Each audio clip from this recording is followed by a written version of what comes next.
पहले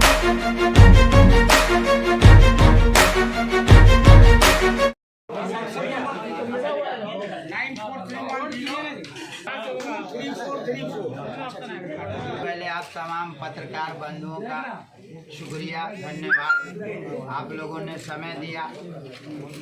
आज हमारा ये प्रेस कॉन्फ्रेंस है कि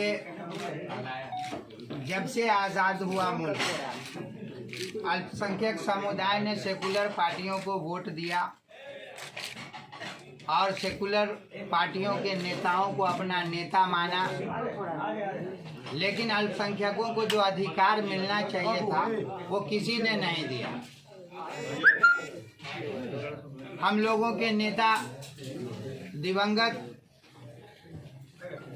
सिवान के पूर्व सांसद शहाबुद्दीन साहब के देहांत के बाद जिस तरह से हमारे समाज को दबाया गया, राजनीतिक स्तर पे, चाहे शैक्षणिक स्तर पे हो, चाहे वो रोजगार के मामले में हो, हर स्तर पे हमारे समाज का शोषण किया गया।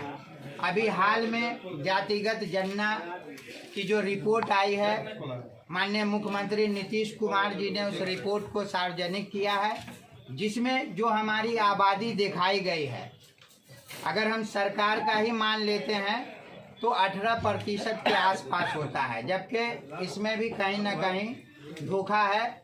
20-22% हमारी आबादी है। लेकिन हम सरकार के ही आंकड़े को मानते हुए हम सरकार से और नीतीश कुमार जी से, महागठबंधन और इंडिया गठबंधन से सवाल करते हैं कि क्या ये जो आपने जातिगत जनगणना की रिपोर्ट सार्वजनिक की है, क्या हमारे समाज को उस आबादी के हिसाब से राजनीतिक हिस्सेदारी मिलेगी? क्या 2024 का लोकसभा चुनाव करीब है, हमारी जो आबादी है उसमें कम से कम 7 लोकसभा सीटें बनती है। हमारी मांग है कि दरभंगा, मधुबनी, शिवहर, किशनगंज, अररिया, कटिहार आदि जगहों पे हमारे समाज के उम्मीदवार को टिकट दिया जाए, अन्यथा हम लोग अपना आगे का रास्ता तय करेंगे।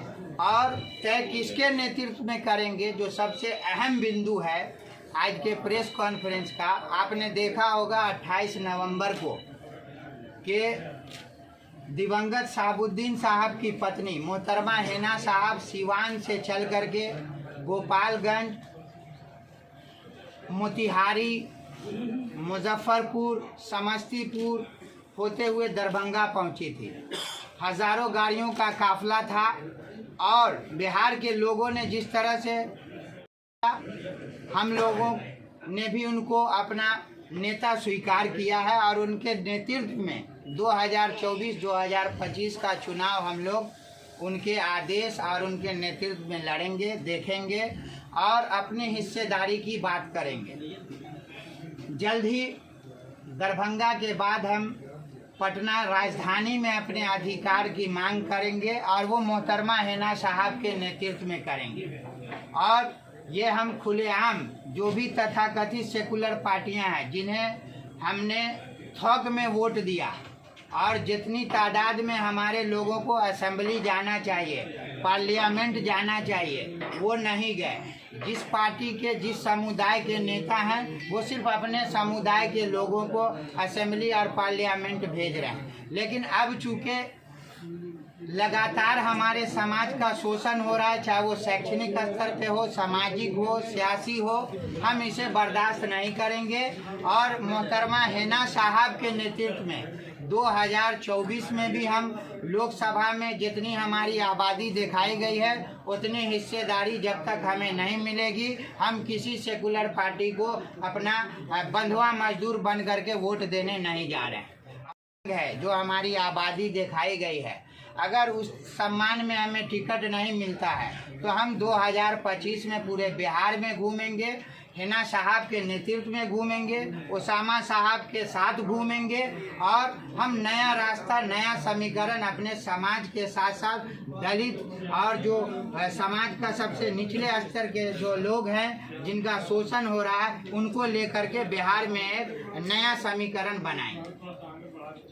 आप इलेक्शन किस पार्टी से लड़ना चाहते हैं? नहीं, अभी तो हमने किसी पार्टी की बात नहीं की। जिस पार्टी को हम अभी थोक वोट देते हैं, लगातार देते आ रहे हैं, चीफ मिनिस्टर भी उन्हीं के लोग बनते हैं, मंत्री भी उन्हीं के लोग बनते हैं। आप देख रहे होंगे कि जो हमारी आबादी है, हमारे गिनती के एमएलए हैं, हमारे गिनती के मंत्री हैं, और वो मंत्री को विभाग क्या दिया गया है। एक पान बेचने वाले की आमदनी को जोड़ लीजिए और मंत्री जो हमारे बने हैं उनको, उनके विभाग का देख लीजिए, आपको बहुत आश्चर्य होगा। लेकिन जो लोग हमारे वोट से सत्ता की मलाई खा रहे हैं, मुख्यमंत्री बनते रहे हैं, उप मुख्यमंत्री बनते रहे हैं, उनके लोगों की आप संख्या देख लें, मंत्रालय में देख लें, विधायक में देख लें, विधान पार्षद में देख लें, राज्यसभा में देख लें। तो अब हमारा समाज, जिसे एक नेतृत्व की कमी थी, वो मोहतरमा हिना साहब के रूप में मिल गई हैं। और हम जल्द ही पटना राजधानी में एक बड़ा अधिकार सम्मेलन करेंगे और उसमें मुख्य अतिथि हमारी मोहतरमा हिना साहब होंगे।